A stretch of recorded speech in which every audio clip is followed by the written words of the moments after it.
Our today's guest is Dr. Sahar Joakim from the St. Louis Community College. Yes. Dr. Joakim, thank you very much for joining us today. It's an honor.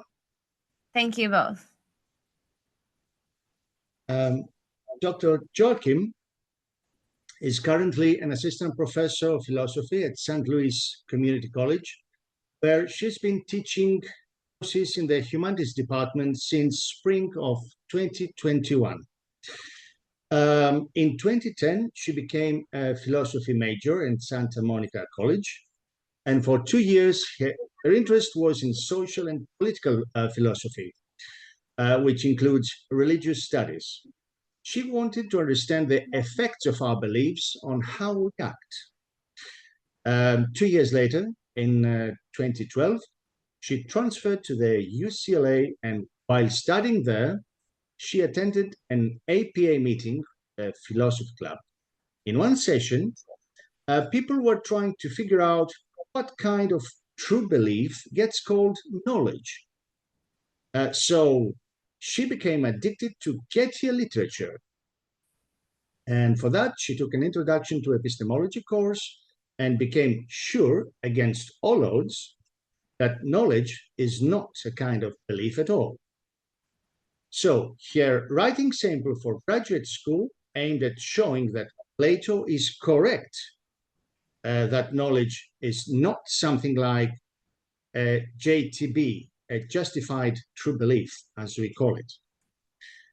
In 2015, later on, she entered the PhD in philosophy program at St. Louis University.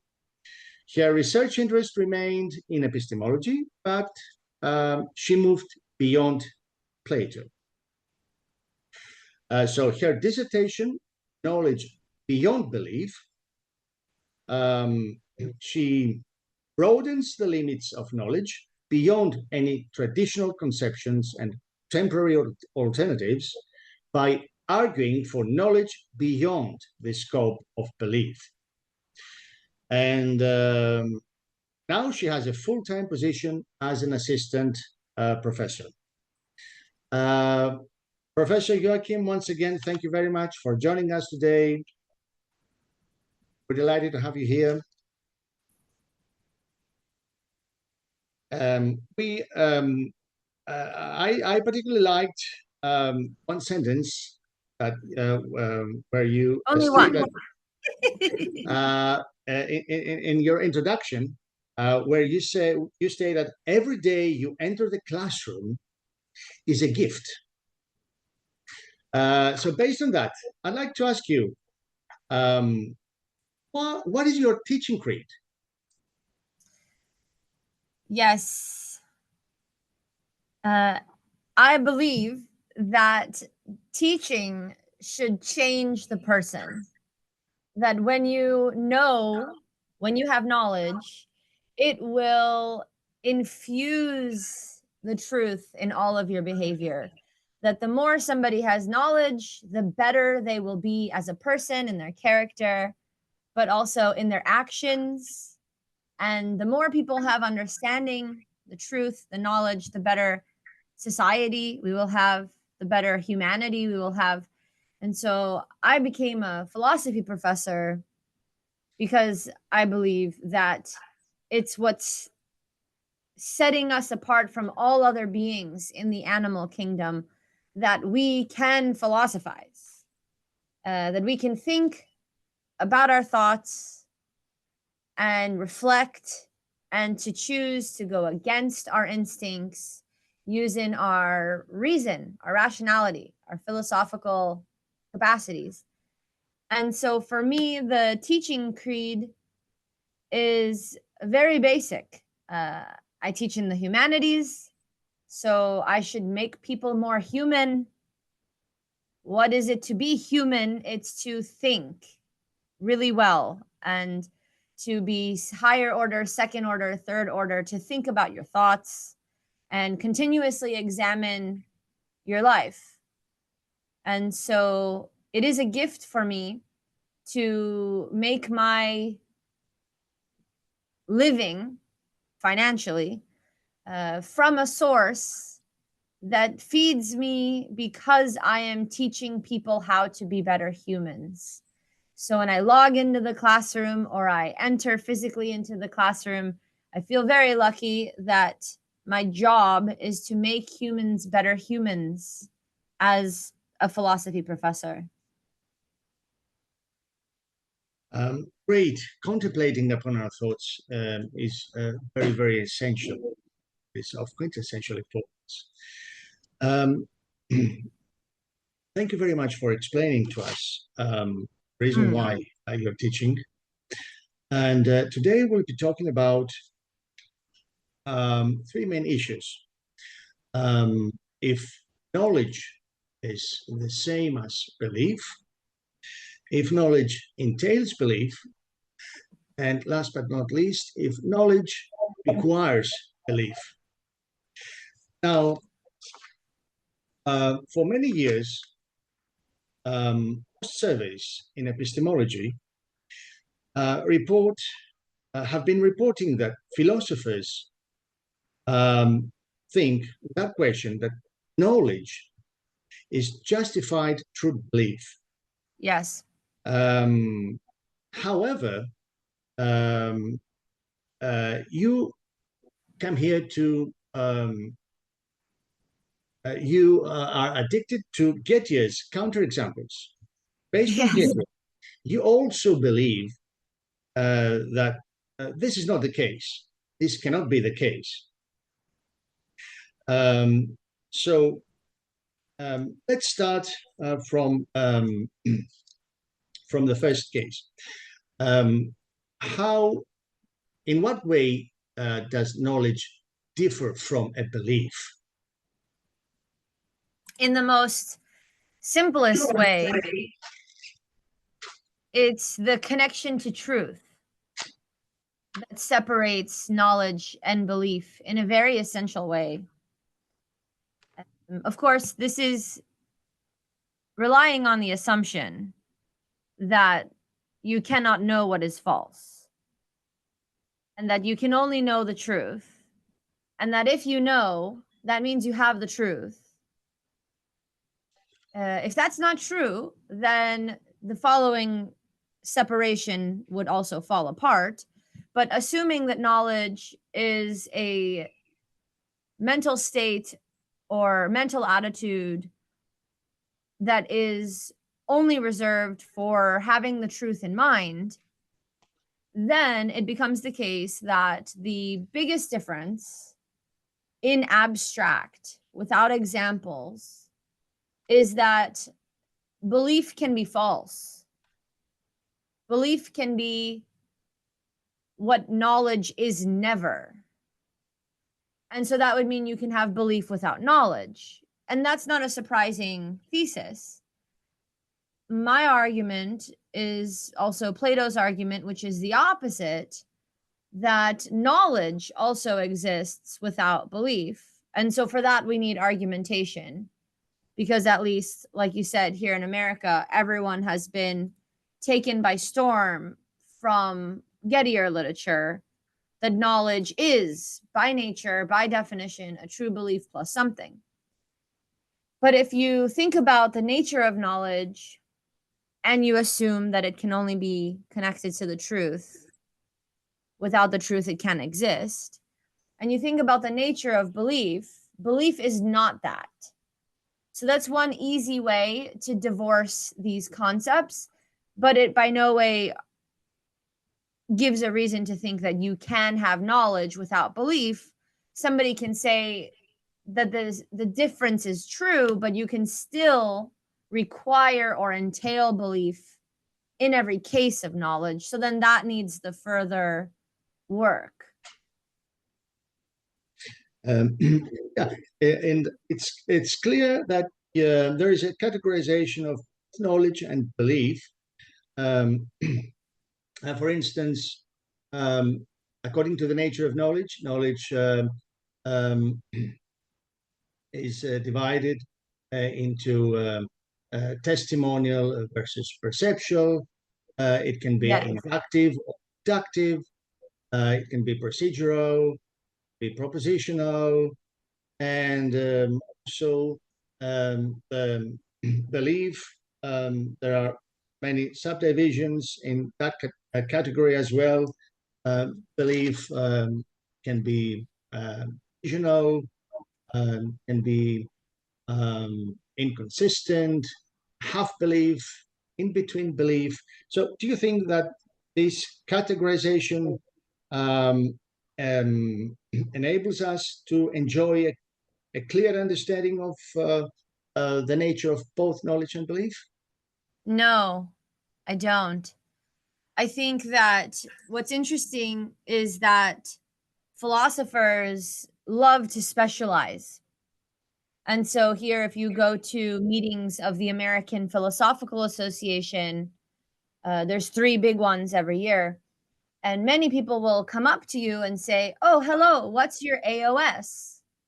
What's your area of specialization? Which part of philosophy do you read and write in? And so for many people, it's very natural to say, I work on religious knowledge. I work in the philosophy of religion, ignoring all the rest. Or I'm an ethicist, meaning I deal with moral knowledge and I ignore all the rest. Or somebody does philosophy of mind. So they deal with, for example, perceptual knowledge and how it is that your mind can cognize the truth. And they might go into Lockean stuff. They might go into Pricean stuff. But if you zoom out of all of these philosophers' habit of specialization, and you look at the nature of knowledge, nobody so far has given any definition that satisfies even half the philosophers. What is knowledge itself? And if knowledge is one thing, and then if you know necessary truths, that's necessary knowledge, or if you know your intentional actions, then you have practical knowledge, or if you know people, that's knowledge by acquaintance. Zooming back, what is knowledge? And we as philosophers, as like the human universal combined group of people caring about what it is to know, have no definition of knowledge at all. And the same is true of belief. So on the other hand, thinking about belief, there's people like Anscombe who have written about the difference between believing that something is the case, propositional knowledge, versus believing someone. And there's a whole separate literature about like when you're dreaming and you wake up panting or you wake up screaming, did you have a belief in that dream? Well, some people call that dream belief. It's the title of a whole book. Delusional beliefs, people that are irrational, that we know are irrational. Are those real beliefs? Many people say yes. When you're reading a book or you're watching a movie and you start literally crying, you're literally screaming, you're physiologically reacting, but you know you're safe. You're on a roller coaster, you're screaming, but you know you're safe, but it looks like you believe you're not safe, or else why are you screaming? So fictional immersion is what it calls this belief while you're in a disconnection with reality. If you zoom out of all of those kinds of beliefs, and there are more, I'm just keeping it short, explicit beliefs, implicit beliefs, do groups have beliefs? What is it to believe? People who work on belief have no unified answer. What is belief? You can just zoom in, and then there's the people who agree about what belief is because they want to talk about the differences between dispositional beliefs and occurrent beliefs. But zooming out of my right hand, say, we don't know what belief is. And zooming out, we don't know what knowledge is. And then, at least in the West, there's this assumption that you can't know something you don't believe. And then the question becomes, when you take these concepts seriously, if you cannot have knowledge without belief, what are we limiting knowledge to? belief, but what is that? We don't know. What is knowledge dependent on? Belief, but what is that? We don't know. So it becomes very unclear when you take the concept of belief seriously, and when you take the concept of knowledge seriously, it turns out we have no reason to believe that knowledge is a kind of belief, that knowledge requires belief, or that knowledge entails belief. And yet here we are, the assumption that these two concepts are entangled is littered in the literature. So it's clear-cut that since the nature of belief and the nature of knowledge is unclear, we should not assume that knowledge is limited to belief. Minimally, correct. So that's a very good starting point. Now, let's move on. Let's dig in a bit further by mentioning an example. Let's assume so that Sam is on stage, looking into the audience, searching for her mom. Yeah. So suddenly Sam opens her eyes and finds out that finds her mom and says, that's my mom, because she visually perceives her mother somewhere in the audience. Now, a lot of professors, a lot of philosophers might say that it's not actually knowledge, because if she perceives somebody, if Sam perceives a person to be her mom, many philosophers would say that that's not a perception, but that's a belief. So they say that they think that belief is the mediating force between perception and knowledge. Is it the case? No. And here's why. It's a mistake to think that every time an idea goes into your mind, that that's a belief. So there are things in the environment that we can see. Here's a pink highlighter, for example. It's in the environment. And if I open my eyes, then the information that there is a pink highlighter travels through the air and then my eyes and then gets cognized. And then I have this thought that I'm holding a pink highlighter. But why is that belief? Why do we assume that I now believe that I have a pink highlighter? In the case you mentioned, there's a subject, Sam, who's on stage, opens her eyes, looking for her mother in the audience, sees her mother. And so it's this case of visual perception, because, I mean, what's an obvious example of you knowing something? It's when it's right in front of your eyes.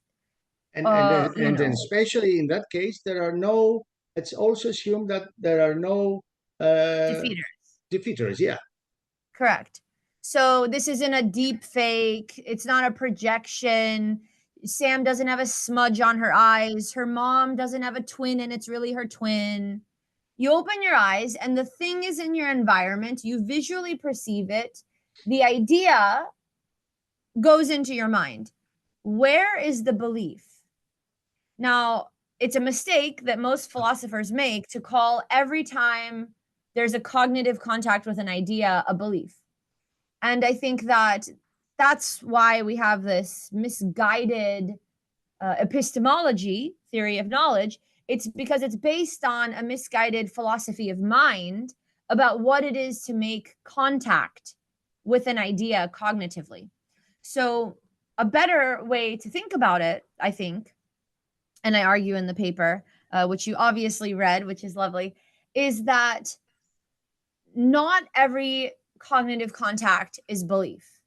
there are many different ways to make cognitive contact with an idea, for the idea to go into your mind. You can see a bunch of jelly beans in a jar and then guess that there's 100 jelly beans in the jar. But do you really believe it? Are you really committed to it? Would you bet money on it? Would you bet your life on it? Probably not. Probably not. Would you even have faith that you're correct? Probably not. You know, you picture a huge a jar of jelly beans, and you might say, suppose there's 100. I guess there's 100. But that's different than believing that there's 100. Where's the confidence?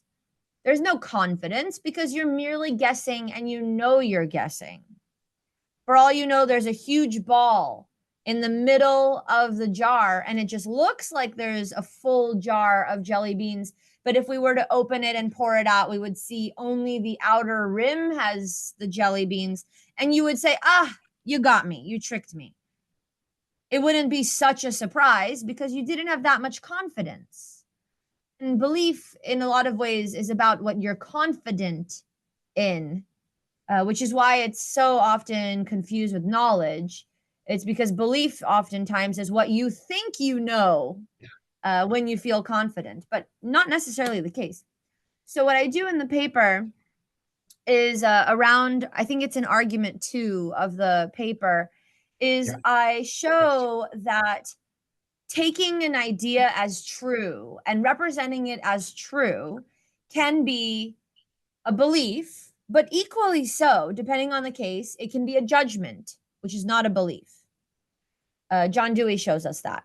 Your taking something as true can be faith, which is not necessarily a belief. Henry Newman has a whole book about that. We can show that it's something you accept, but acceptance is not belief. Lots of people have talked about this. Scott Somas a long time ago, and then at least in America, Jonathan Cohen made it popular. And I go through and I show how being committed to something doesn't mean you believe it. Having confidence in something, having an A-leaf, if you like the way Tamara Gendler talks about things, A-leaf is a whole new concept that she's brought into the literature and in epistemology and philosophy of mind, but that none of these are necessarily belief. And so what I would like to do towards the end of argument 2 is show that knowledge is one way you can make contact with an idea, just like belief is one way, another way you can make contact with an idea. And many of the times, what you know, you will also believe. You will also have confidence in. But not always. It's not necessarily the case. Knowledge is not a kind of belief. To say that is to be misguided in your philosophy of mind, that every time you think something is true, it's a belief. If you fix that initial supposition and you just say words like an affirmation or an assent, or you use like a phrase, taking something as true. I open my eyes and I take it as true that I'm holding a pink highlighter, not a blue highlighter. Well, in this case, I know it and I also believe it. But just because I know it doesn't mean that I believe it. And then that requires further argumentation. Yes, you clearly state that a lot of philosophers and people are actually conflating affirming or assenting, believing, and that's the reason why they're misguided. And one's affirmation would probably be a judgment rather than a belief. Very well. And now let's move on to another example.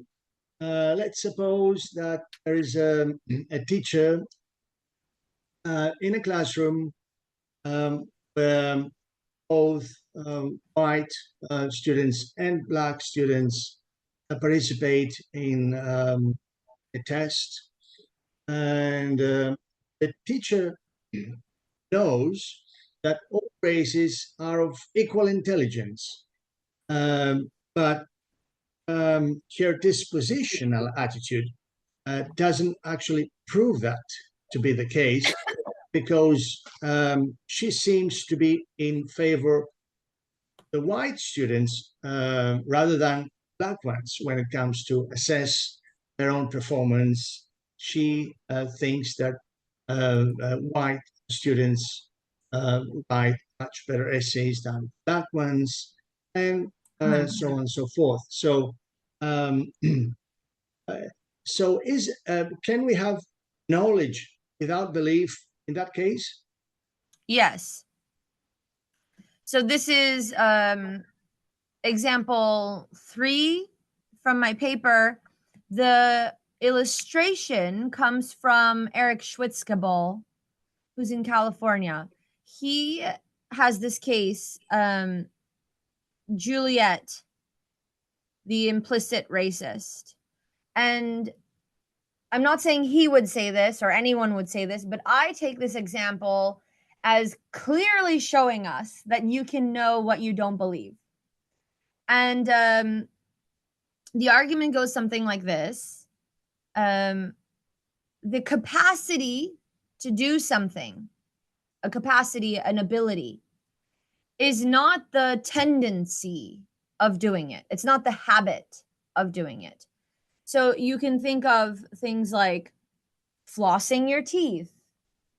How many people in the world floss their teeth daily? Probably not many, I think, unless people have better habits than I assume. But we all have the capacity, we all have the ability, but that doesn't mean that we actually do it. Capacities are not tendencies. Okay, that's step 1. Step 2 is that having knowledge is having a capacity. If you don't know how to ride a bike, you are not able to ride a bike. If you know how to ride a bike, now you're able to ride a bike, but that doesn't mean you're ever going to ride a bike. You know how, you can, but that doesn't mean you will. Because knowledge is power. Knowledge is a capacity. On the other hand, belief is not that. By nature, belief is a tendency. It's something that you are disposed to do. It's not in any way required of you, because you can act against your beliefs, and you can even believe something even though sometimes you act in accordance with it and sometimes you don't act in accordance with it. Belief is very different from knowledge, because by nature, belief is a disposition, a tendency. And because capacities are not dispositions, knowledge is not belief. And so here's how that comes out in the paper.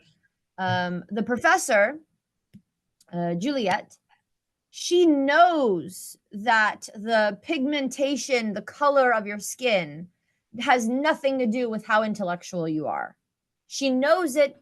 She reads articles. She's studied the biology or the physiology or the science or the pedagogy or the tech, like whatever field you learn that races are not intellectually different by nature. She's aware of the literature and the research, and she understands it, and she has the knowledge. So even though she examines the literature and knows that races or ethnicities are equal, all things considered, we can look at her behavior and see whether she really believes it. When it turns out that a student from one ethnicity says the right answer and she's surprised, that tendency to be surprised shows us that that wasn't something she was expecting. If you know something and then you get evidence that it's true, you wouldn't be surprised. surprise is this reaction because it's not what you were expecting.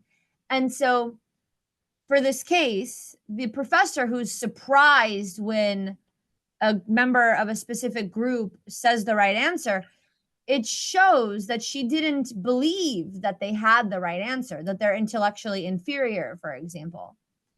And so what Juliet, the implicit racist, shows us, I think, is that knowledge doesn't entail belief because capacities don't entail tendencies. The professor has knowledge that all races or ethnicities are intellectually equal, but she doesn't have belief because she has the capacity, but not the tendency. Yes. Capacities are based on cognitive behavior, whereas the tendencies are based on emotional kind of yes. And I think that there's examples of this in real life that would be more relatable to people, like flossing your teeth. You know that you're going to be able to eat steak when you're 70 if you floss and brush your teeth. And you know that if you don't floss and if you don't brush and if you don't have money to replace all your teeth will eventually rot. You'll get cavities, bacteria will eat away at them, you'll get infections, so your teeth will fall out. And we know that, but we lack belief, because if we really believed it, we would be moved to act in accordance. And we know that lying is wrong and typically does way more damage than the truth. But yet, we still lie. And you wouldn't go to a 40-year-old man who just lied and say, someone should teach you that lying is wrong. No, they know that lying is wrong. They know that they should brush their teeth. They know that too much salt is unhealthy. It's that they don't believe it. There's something psychological missing. The capacity is there, but the habit is not. The knowledge is there, but the belief is not. Like the politicians, let's say. No comment. That's a different interview. Chris, you can jump in anytime you want and ask Professor Joakim anything you like. I'm sorry, we can't we can't listen to you. You're on mute. I'm on mute. Yeah. Oh, there That's you go. perfect. Yeah. Thank you. There you go. That's probably become the third most common online statement since the birth of COVID. Someone needs to come off mute to go on mute. Anyway, thank you very much for sharing your paper. I thought it was very impressive. There was a real clarity in the argument. I think that very much the identifying of the, let's say, the porousness of the current definitions, all of the competing definitions of both knowledge and belief, and that in itself disqualifying any kind of definitive statement that there is an essential relation or equation or even a syllogistic connection between the two that can be made. I think this is very strong. I also thought that the analysis of the weaknesses and inconsistencies of the definitions was also really useful. Again, this idea, and it's not a universal idea, but it's certainly a dominant idea in some philosophical traditions, that you can in fact construct the cognitive state of knowledge based on a series of almost like chemical compounds that all added together add up to knowledge, and that is what it is. And once you have those, then you have knowledge, and nothing else is knowledge, but everything with that definitively is. So I think you very effectively showed the gaps in that way of approaching this subject. In addition, I think simply your application of Occam's razor, the fact that the way we make these complex technical assumptions about epistemology based on layers of paradigms that are somewhat paper thin, let's say, and fragile when you examine them individually. I think this is really strong. So honestly, I was very impressed by the clarity of the destructive argument, if you like. And we all know that destroying arguments, destroying hypotheses is a lot easier than creating new ones, but certainly it needs to happen. What I thought in the limited time I have, I wanted to do was zoom out very slightly and talk about actually the importance of what I think is not stated explicitly in your paper, although it's perhaps alluded to in the example. And this is the critical importance of our ability to understand and identify these cognitive states in today's world. As an educator and so on, you'll be aware of this. And I believe you mentioned both, if you like, religion, theological belief, and, for example, beliefs that are perhaps arguably political, or at very least they touch on those political themes about race, gender, and society, and so on. And what we seem to have is an increasingly polarized battle, or occasionally connection between a sort of rationalized emotivism, let's say, you know, where belief is supported and given some placed on the throne of some rationalized structural set of arguments. I mean, people like William Lane Craig and apologists for religion are very strong in this, in making what appears to be very robust philosophical arguments for, in effect, unprovable theological claims. And perhaps the other side is a sort of highly selective empiricism, where political beliefs, or beliefs that are used to support very profoundly held personal positions about the world, and perspectives about the world, and assertions about the world, are underpinned by sometimes pseudo-scientific or seemingly very empirically defined ways of expressing that belief.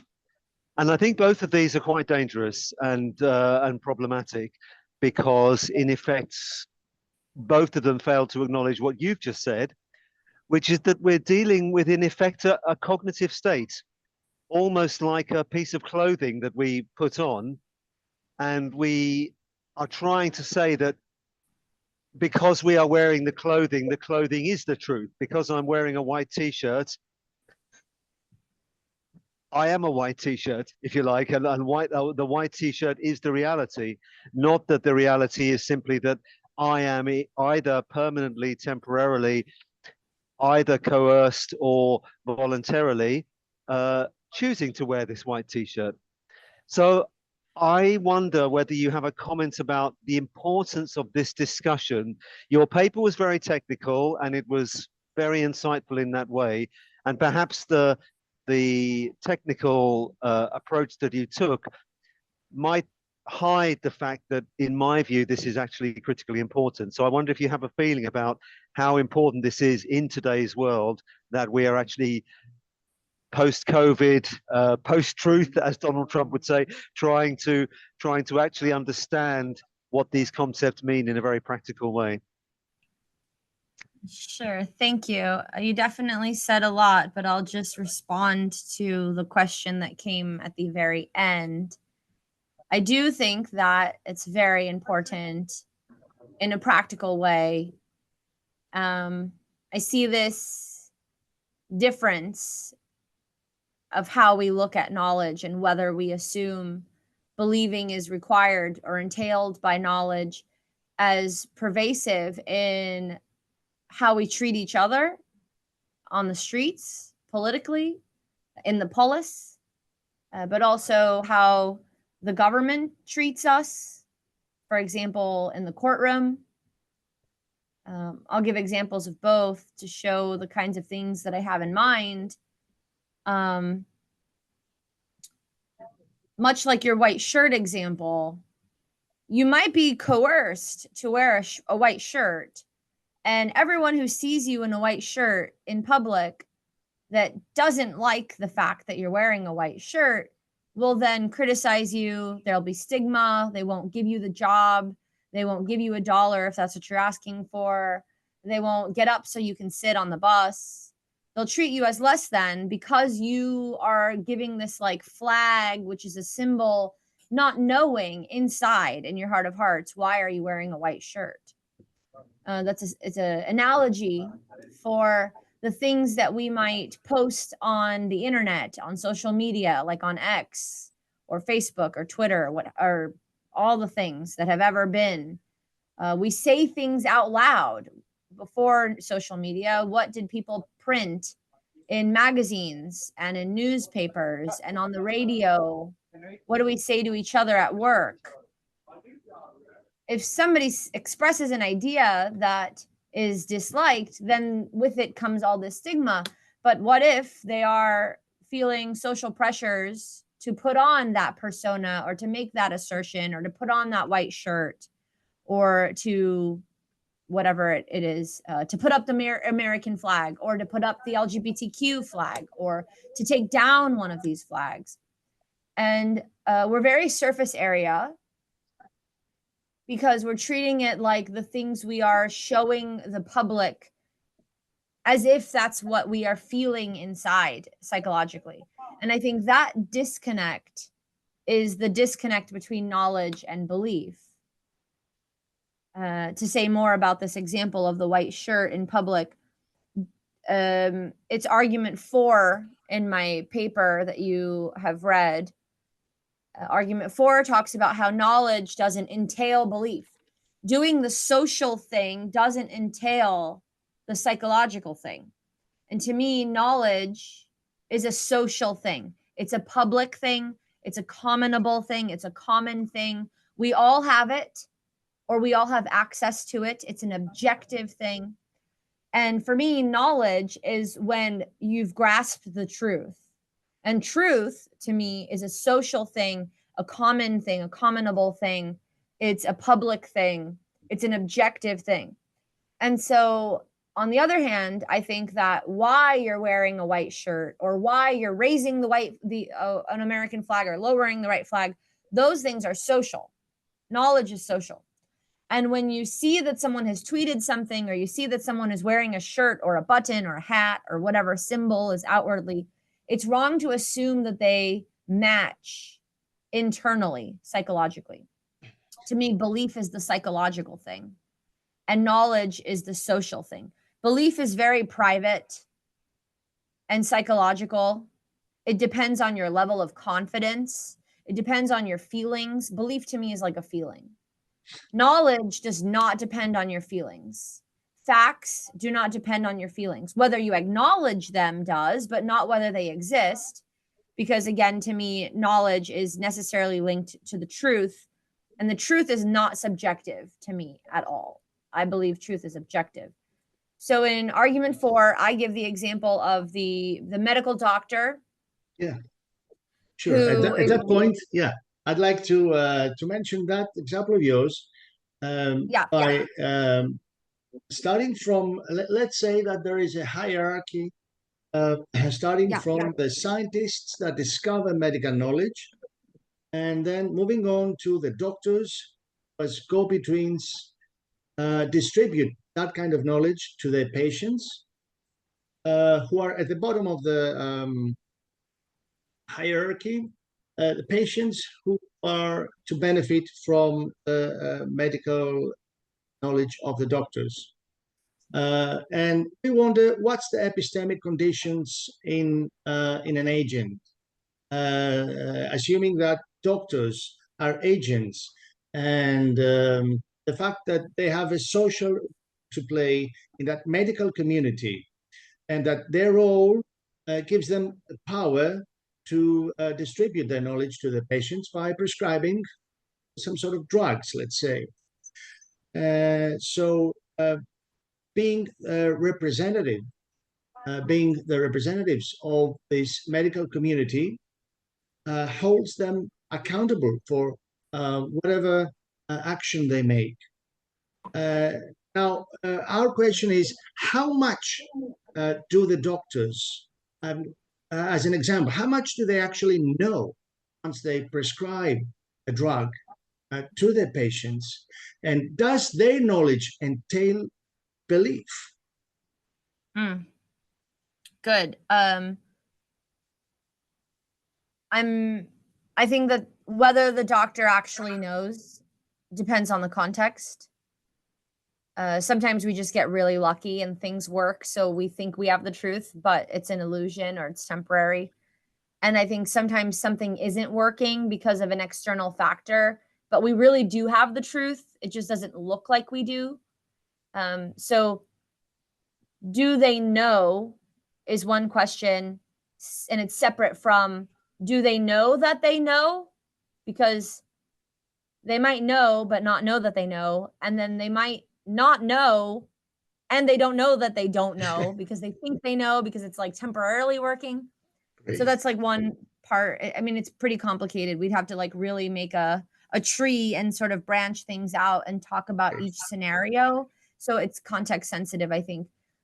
But the separate second question is, does the medical doctor's knowledge entail belief? So in that question, it's a little easier to handle because you've already made a few assumptions. You're calling it knowledge. So they know in the case that the medical school has taught medical knowledge to a medical scientist who is now practicing medicine as a medical doctor. So everything's good. There's no problems. And there's a truth that they've discovered when the medical doctor whose medical knowledge is dependent on medical science that's been done well, and there are no defeaters, when he or she or they say the truth out loud, like vaccines don't cause autism, assume that's true. Is that necessarily knowledge? And I think it depends. Assume it is knowledge. Is that belief? And I think no. No. You would have to make a separate argument that it really is belief in addition to knowledge. And this goes back to what Chris was saying, who I think has left the meeting. But it's this idea that just because something is outwardly, you assume it's inwardly. And I think you can't do that. Just because the medical doctor in her medical lab coat that has the medical university on it is telling you that, say, vaccines don't cause autism, that doesn't mean you're allowed to assume that they also believe it. Knowledge, or asserting the truth when it's true, does not entail that the speaker also has confidence that it's true or believes it in their heart of hearts. We can expect knowledge from these medical practitioners in their medical field. That comes from Sandy Goldberg, who says that there are particular epistemic conditions that we can expect from people's social statuses. So like if you're a philosophy professor, we can expect that you can answer a basic philosophy question. And if you're a medical practitioner, we can expect that you can answer correctly a basic medical question. But just because you can say the truth when you're asked doesn't entail that you also have a matching psychological inwardly belief. And so in argument 4, I'm giving, I think, Jennifer Lackey's example of Sebastian, the distraught doctor. And this guy, he has done all the research about vaccines and all the research about autism. And he's a medical practitioner. And he's got the stamp of approval from the university. Everything's good. But his daughter just got a vaccine, you know, at home in his personal life. And his daughter was just diagnosed with autism right after getting the vaccine in his home, in his personal life. Now, when he puts on his suit and his lab coat, and he goes into the hospital or the clinic, and he puts on the symbol of representing the medical field and medical science and medical knowledge, what should he say when his patient asks about vaccines and whether they cause autism? He should say the thing that a good medical representative would say when they're representing the medical field. So if the medical field and medical science and medical knowledge and medical school teaches that vaccines don't cause autism, then any representative should say that. Now, when the doctor tells you vaccines don't cause autism, you might assume that that's knowledge, assume it is. You can't entail that that's also an accompanying belief, because inwardly, psychologically, his confidence, his feelings, his person inside as a human being might be doubting whether vaccines cause autism. And that is separate from what he should assert publicly, overtly, out loud, socially. And so I think this is an example of where we can see how important it is not to confuse what people say out loud socially and publicly and what they might be thinking inside silently in their heart of hearts, privately. And I think this difference is a difference between knowledge and belief. Knowledge is social in a way that belief is not social. It's clear cut. What if his image, doctor's image, gets tarnished case drug side effects, say? Yeah, that's good. It wouldn't be him as a person. Notice what we do in real life. If you're prescribed the wrong thing, you can sue the hospital, you can sue the insurance company, you can sue, right? But you don't sue that doctor as a person. Yeah, as a professional. Yes. He gets in trouble he's a representative of the medical community. Yes. He has nothing to do with side effects. It's not his He has fault, nothing to do with anything. Even if things go well, I mean, we psychologically, we thank the person. We might give him a $50 gift card to some place, but he as a person, what did he do? He was just a mouthpiece for some other previous person in the pipeline of knowledge generation to knowledge distribution. Just doing his job, let's say. Yeah, exactly. So he's just putting on the lab coat, and it could have been anybody in that coat with that degree. They should all say the same thing because truth is objective. So anyone who's going to distribute it shouldn't get credit as a subject, as an agent, as a person. It's not like their psychological anything did anything. Knowledge, truth is a social thing. Someone discovers it, and then a bunch of people distribute it, and then some other people get to benefit from it. And that's the way we can start thinking about things, and it would really change how we treat each other. Because if a medical doctor tells you what the medical book says, and then something goes wrong, don't blame the person. They're just, like you said, doing their job. They're just being a spokesperson or a mouthpiece. They're representing something someone told them to represent, which is their job as a representative of the field. They're trying to distribute something objective and social knowledge. They're not trying to distribute something private and psychological belief. And this is why sometimes people do find themselves asking their doctors follow-up questions like, but do you really believe this? Do you take this medicine? What's your confidence level? And so that's kind of starting to show us there's a separation. We know that the tax guy is going to tell us what a tax guy could tell us, but what does the tax guy as a person think? In his heart of hearts.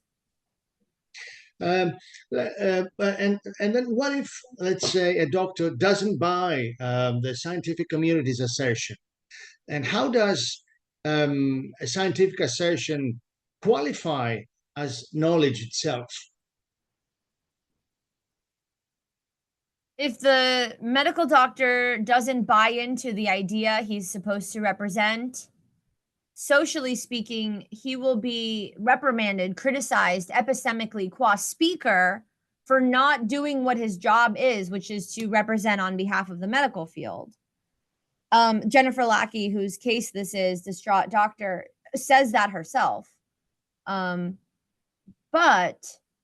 it might be an obligation that we have as humans to not do our job. If, for example, medical science has been corrupted by corporations that are now privately funding false information, and then this false information is handed to a medical doctor, and the medical doctor is told, here's the false information you should distribute. On one hand, it's their job to distribute it. And this isn't weird. Like, lawyers do this too. Lawyers aren't trying to defend the truth. They're trying to defend their defendant. They're trying to get their client off the hook and called not guilty. So it's not about truth. It's about doing your job. A lawyer's job is to defend their client, period. And a medical doctor's job is to represent medical findings, period. So on one hand, if the medical doctor doesn't buy into what they're told to say, or if the thing in the textbook makes them feel like something's wrong, on one hand, they should say it anyway. But on another hand, what if we have an obligation to never assert what we don't believe? In other words, what if it was a criteria for you expressing something publicly that you have a matching inwardly psychology? Well, first of all, we would say a lot less. Second of all, it would be a lot harder to categorize people, which we love to do. You know, are you a Republican or a Democrat? Are you for this or against it? Like, you know, this bipolar system we have, this binary system we have. You either are for abortions or blah, blah. And it's just like, what? There's all these nuances. Pro that, against that. Yeah. Yes. So it would make society slow down a lot.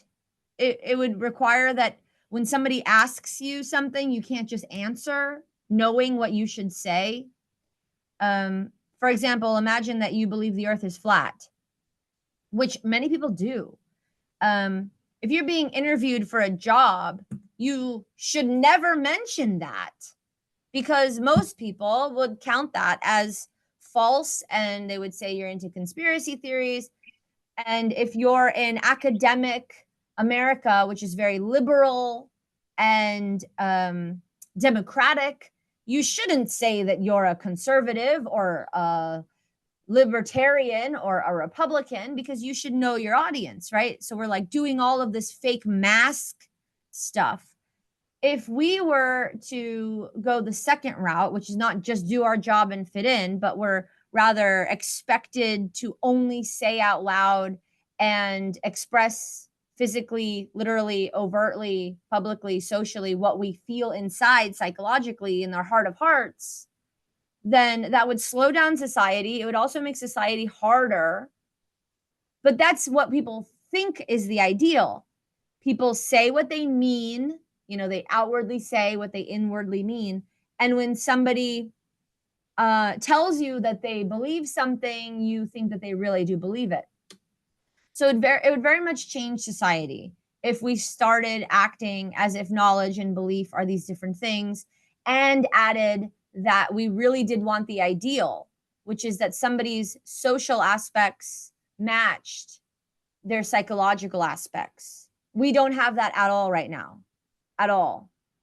We have people who teach evolutionary biology, but they are Christians who believe that God dropped Adam and Eve. But then, you know, in their day job, they open the textbook and they talk about Homo sapiens and Neanderthals. There's this mismatch. We have nutritionists who open their textbooks and they say don't have too much salt, yada, yada. But then if you look at their bodies, if you look at their habits, if you look at how much salt they put on their food, if you look at nurses who smoke cigarettes every day, you know, there's this huge mismatch. And we all secretly know that there's this huge mismatch between what people believe and what they say. But we haven't made that connection that this is a separation between what people believe and what they know, and that we have two layers to us, the social and the psychological. And even if we pretend that they match, in reality, they don't. And if we took that difference seriously and applied it in epistemology, we would realize that knowledge and belief can be mutually exclusive. Yes. In other words, you can know what you don't believe. You can say the right thing out loud for the right reason based on evidence and then not believe that it's true because you have no confidence that it's true. Exactly. You made that clear. Now, moving on to the last part of our discussion, I'd like to examine the question, does knowledge require belief? More often than not, we know that when, for example, we know the word, the term reincarnation, when our soul enters a new body after death. We know the term transubstantiation, when we eat the body of Christ during Mass. We know that also that wine turns into blood. But does this actually mean that we have to believe in them? This is a really tricky argument to just like informally talk about because there's so much to unpack just with the concepts. We would have to get clear on like, what does it mean to believe? And I think there's no good definition. So what am I even talking about? But set that aside, we would also need to talk about what does it mean to have knowledge? And we don't have a good definition. So what am I even talking about? Put that aside. And then we also want to bring in the concepts of understanding the content of an idea. And we also want to bring in the idea of having faith that something is the case.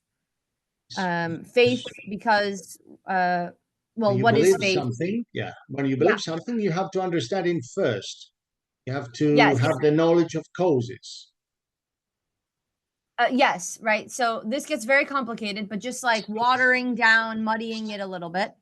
The idea in the paper, which is argument 6, is something like this. Millions of people believe in reincarnation. Like there's a lot of Hindus and Buddhists and Jains, and they believe in reincarnation. And why do we think that that's the case? Well, you have no evidence that that's the case. No good, strong scientific evidence. And in my definition of faith, faith is thinking that something is true even though you don't have any evidence, or thinking that something is true even though you have evidence to the contrary. And when we're talking about what's happening when someone has faith in reincarnation, in my mind, they don't have to understand how a spirit could exit a body, how a spirit could enter a body, what happens, how fast does it have to happen? Is Jesus's resurrection the same as reincarnation? Or what does it mean for a soul to enter a body after the soul was in a body but is no longer in a body? So faith, I don't think faith, you're saying that faith is enough for somebody to have a religious knowledge, because if it's true, grounded if it's true, on faith mostly, if it's true, so like assume it's true.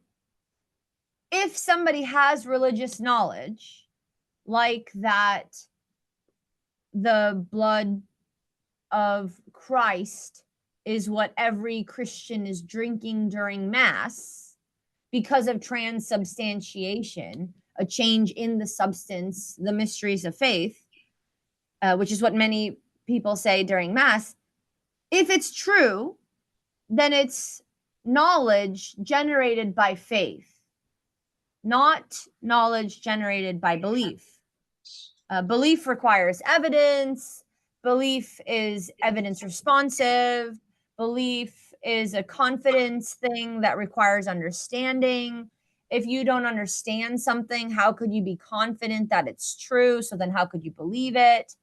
So assuming that the blood turns from, the blood is really the wine, or assuming that the soul re-enters a body, take any kind of like religious proposition. Once you're okay with calling it religious knowledge, I would spin the background story to show you that that's probably knowledge generated in virtue of faith. And I have to add, faith is not belief. In fact, in lots of ways, I think faith is an equal to belief way of taking something as true, but typically you don't have them both. So in the case of groups, lots of people are nowadays talking about society itself. Social epistemology is a growing sub-literature out of epistemology. Can't groups have beliefs, group belief? And I think no. Typically, when you take this example of what groups are doing, it shouldn't be called, but it is. It shouldn't be called group belief. Oftentimes, it's a group faith. It's what you're doing because you think the other guy is doing it too. And if they weren't doing it, you might not do it. It's like a psychological guessing of. Yes, it is differentiated from other kinds of beliefs when it comes to religious issues, and that's why they're more likely to be faith. Yeah, sure. Yeah. So this argument 6 about requiring knowledge. We agree with that approach. Yeah. Please go on. Yeah. The argument 6 about knowledge requiring belief brings in the idea of religious knowledge because it's assuming lots of things. So you have to like assume that religious knowledge is true. And you also have to assume that belief requires you to understand the content. And then once you've done those things, then I can make the argument that you cannot believe that something is true if you do not understand any of it at all. Yes. And so I also have the cases of arithmetic and science and physics. An example of the Einstein's rule of mass energy. It's a similar example. Clearly stating the fact that we do know that the rule of Einstein's mass energy is true, even though we don't and we can't understand it, because we're not mathematicians, we're not scientists, we're common people, so we're not supposed to understand or analyze it. But yet, we do know that this is true. If you assume we know it, then it becomes clear in another way that knowledge doesn't depend on your beliefs.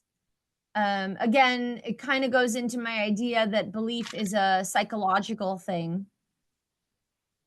When I show you some like rigorous symbolic propositional knowledge, and I show you the deduction of a proof in logic, do you believe?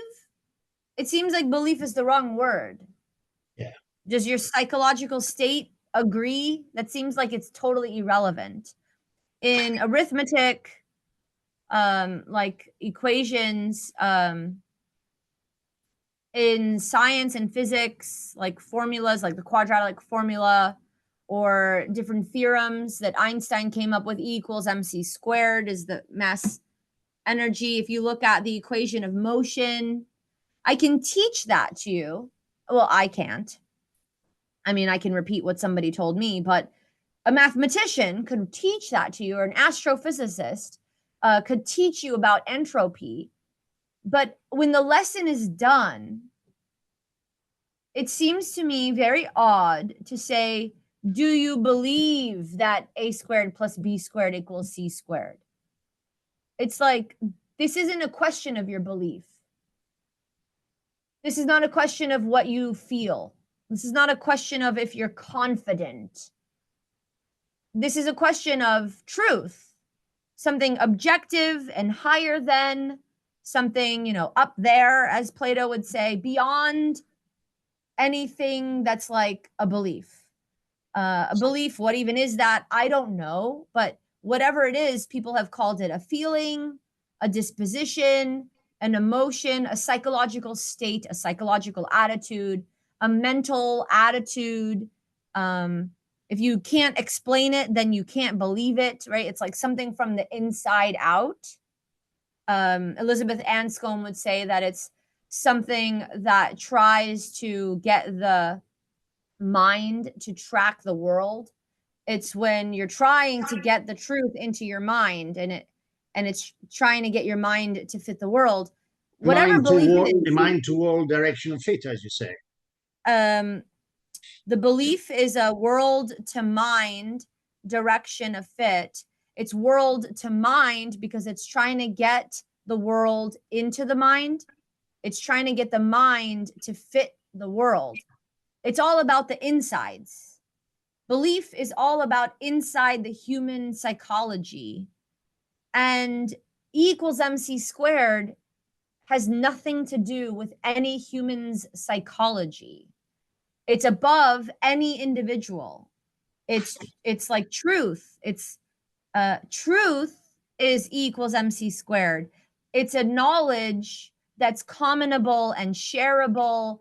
It's the truth, like E equals MC squared, and A squared plus B squared equals C squared. That's what we have in common with the Arabs in 700. That's what we have in common with the Persians in 500 BC, with the Greeks before the schism of 1095. And you can be Catholic or atheist. You can be African or Russian. You can be homosexual. You can be a KKK member. You can be a boy. You can be non-binary. A squared plus B squared is C squared for everyone, everywhere, all the time, no matter what, no matter if we're all doing slavery or if we're all not doing slavery. It's this objective truth, and it's social and commonable and public, and again, has nothing to do with psychology.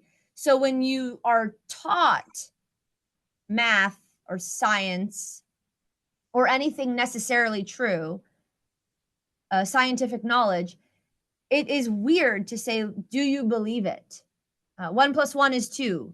Do you believe it? It has nothing to do with my beliefs. It's knowledge, and it's knowledge whether or not you believe. And if you're smart in society, you're going to say 1 + 1 is 2, whether or not you believe it.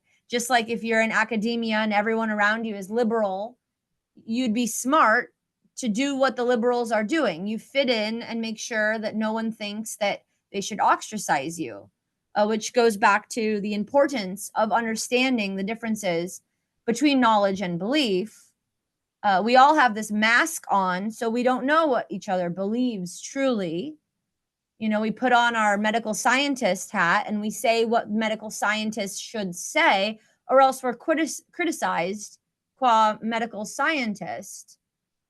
So the example from argument 9 is supposed to show how just because you have knowledge doesn't mean you have belief, because the knowledge that 1 + 1 is 2 doesn't require anything that you can call belief.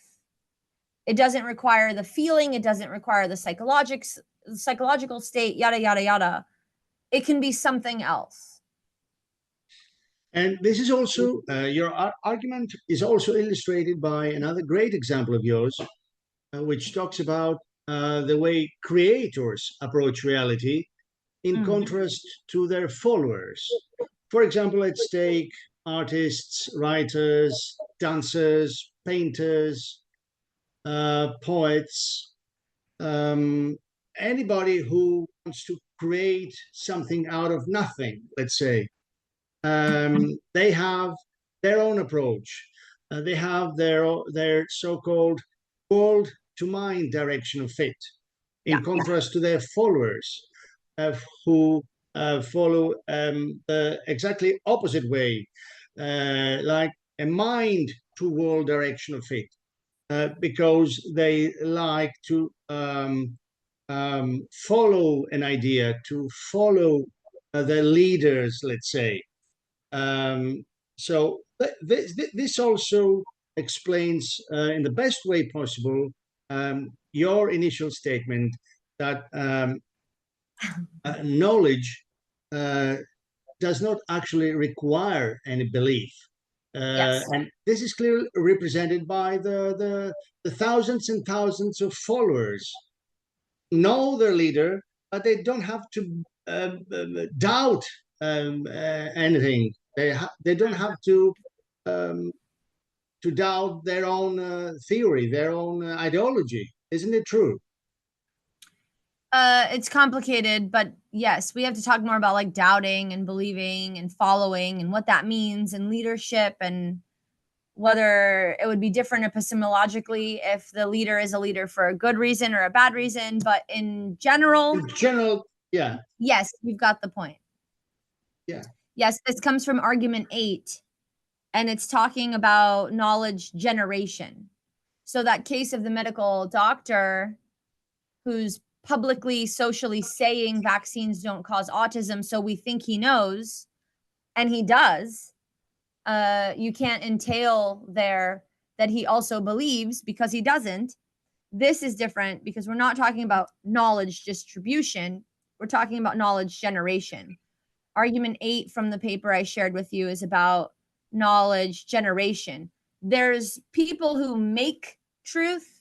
There's people who are told or realize the truth. Then there's people that spread truth, even though they didn't come up with it, right? There's like an epistemic division of labor. That's a phrase I learned from John Greco.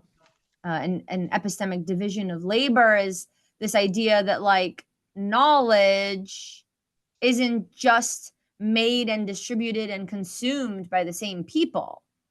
Okay, so here's this case that's dealing with the people who are making knowledge, the knowledge generation, bringing truth into reality. In my paper, I talk about a dancer.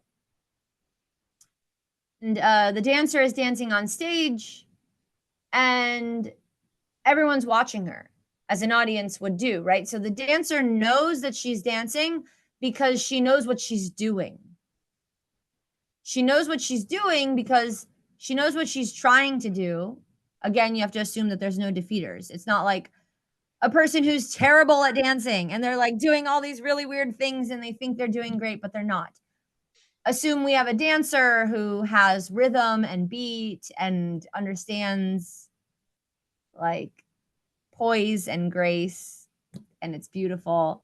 So he or she or they are dancing, and they know that they're dancing because that's what they're trying to do. How do they come to the knowledge? It's knowledge generated from inside of them. Because they're creators. Because they're creating the fact that they are dancing. Very much so in the case of an author who is writing a book. Yes. Very much is the case with a composer who is putting notes together in a very unique order, like with music, composing music, or writing a fiction book, or coming up with a new dance, or someone who's painting. There's like the mother of... And they are based on inspirational moments. Yes, exactly. Now, these creators are bringing something new. Exactly. And that's going to create a separation, a distinction here. There's the people who are watching the creation come to life. They are believing, so to speak, because they are observing. They're observers, yeah. They're observers. How do you know that the dancer is dancing? Because you are watching her dance.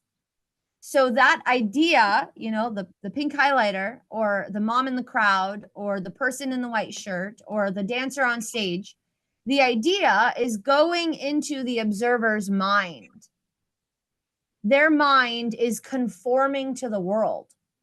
There's the world, and the world goes into their mind, and that's how they have the idea in mind.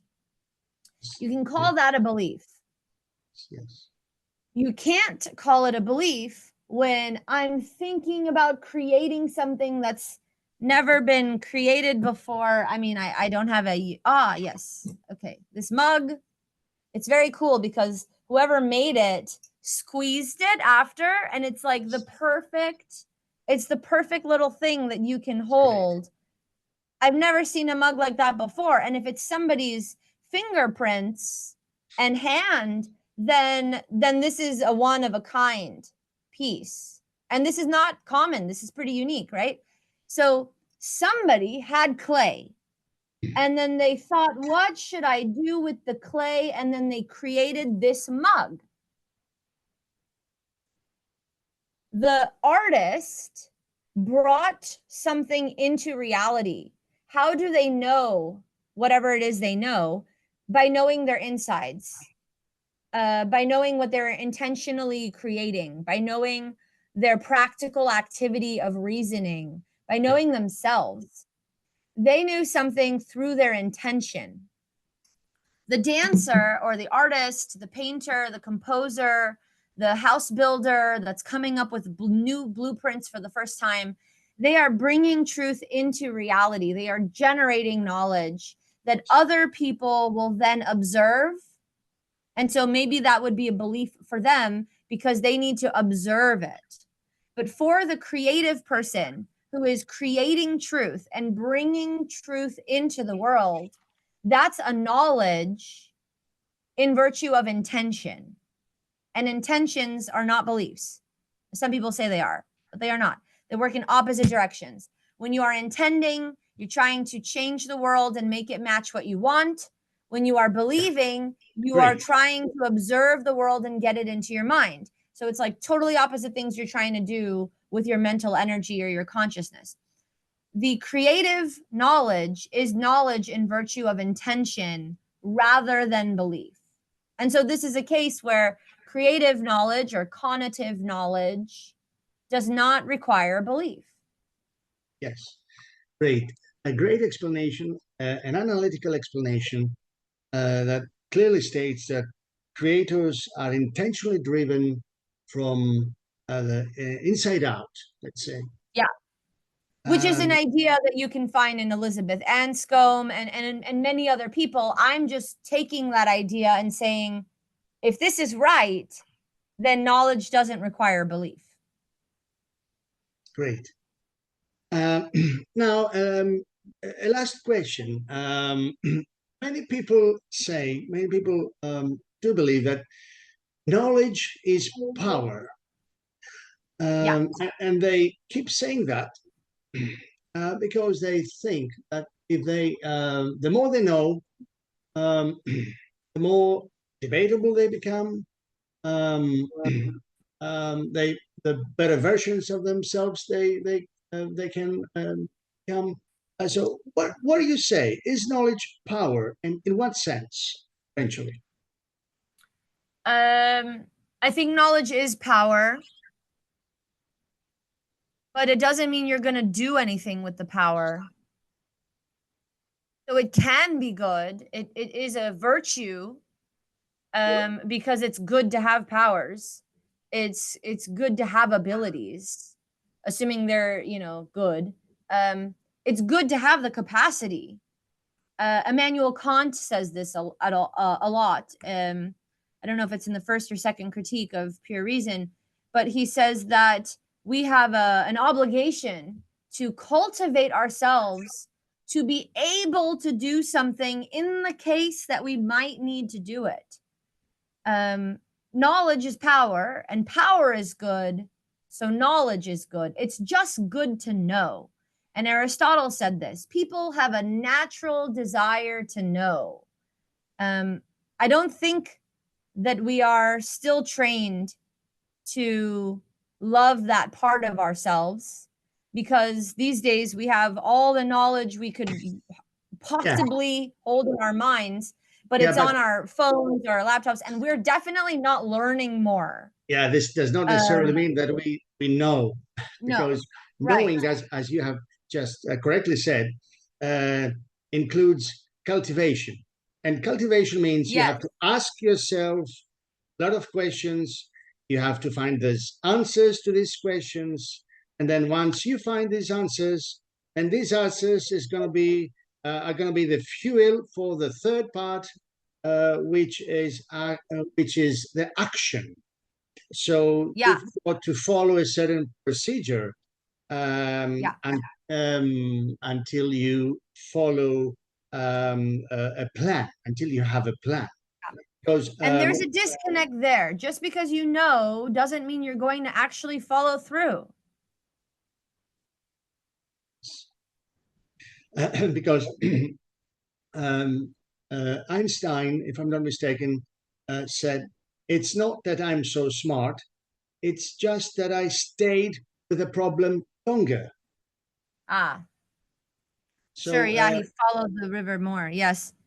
Yeah. Yes. So staying with a question longer means that you might be amazed by how your inner genius unfolds.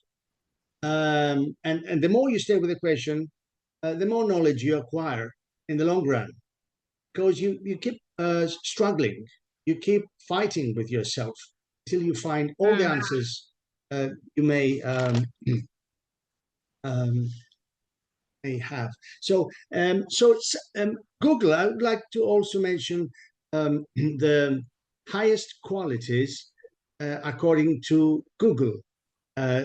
Number five comes knowledge and expertise. Number 4, the ownership and the responsibilities in problem solving. Number 3, the humility, so long as you accept the criticism. And number 2 comes the leadership, in the sense of both leading and following as the situation dictates. And number 1, the highest qualities according to the criteria, is the ability to learn. What is your opinion on this? I don't like the ranking, but it's not a bad list. I would have to think about it more. So does knowledge have anything to do with learning, the ability to learn? I don't think knowledge by definition has anything to do with the ability to learn. Knowledge by definition in nature is something that exists even if every human being is dead. So knowledge by definition, the nature of the concept, doesn't have anything to do with anyone gaining knowledge. I think it's more like truth that's out there. 1 + 1 is 2, even if everyone on the planet died. So I don't want to define knowledge by including something that has to do with like our ability to learn, but it's such a human thing to do, to want to define a concept in light of its connection to us. So I don't like this idea. I think that was the last one on your list, the ability to learn. Certainly when you're learning, you're gaining knowledge. And certainly that's a virtue. Because you're a human being, you should know things, because that's what your kind of thing does. My highlighter highlights, and I should know. If this thing didn't highlight, it wouldn't be a good highlighter. And if I didn't know things, I wouldn't be a good human. So like, yes, it would be good for us to know, and therefore the ability to learn is good. Some people don't have the ability to learn. Then do we have to say that they're not good or they're not valuable? People with learning deficiencies, people with cognitive deficiencies or disabilities, are they then by nature less valuable if we say that the product of humans should be having gained truth. It becomes very complicated, and we have to say a lot of things on, I think, each one of those. So the list, I probably would edit the heck out of it, and I would certainly reorder it. Should the ability to learn be on there? Probably not. But for human beings, is that good? Yes. I think it's more important for people to be able to relearn, because you can get an idea that works, and then you're in a new environment where it doesn't work. And to me, more important is humans' capacity for adapting, being flexible, being resourceful, and changing. Yeah, that would be my last question. Tell me. What would you advise young learners, young students regarding how they should approach knowledge the best way possible? So that would be your advice. My advice, yes, adaptability, flexibility, intellectual humility. Humility, yes. Yes, humility. This idea that what you thought you knew for 30 years might be wrong. What your parents who you love, or your priest who you love, or your president who you love is telling you might be wrong. So this idea of might be wrong, this intellectual humility that you are not guaranteed the truth, should teach us flexibility, adaptability, to stay with the question. As you quoted Einstein, I'm not smarter, I just thought about it longer. Yes, yes. Socrates here, who was killed for asking too many questions that people decided were done being asked. I think a good philosopher, or a good advice for a young philosopher, is to question the answers, other people's, your enemies, your friends, and your own, and stay adaptive. Great. We couldn't agree more with you, because what we already know is changing at a more accelerated rate as we go. That's the truth. So I wish we all followed your advice. Yes, me too. Thank you. Thank you very much, Dr. Joakim, for being guest today. I think you made an excellent presentation and explanation of what knowledge actually represents, in contrast to belief. And I hope... I'm still working on that paper. So if somebody's still actually listening to this, or if you're interested, I will be revising the paper that I sent you and the adjacent PowerPoint. So eventually this interview could be updated with the newer versions.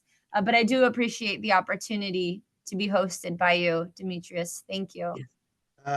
We also appreciate coming and accepting our invitation. We so much indulged in your paper. So thank you very much for being here with us today, and hope to see you in the near future. Thank you so much.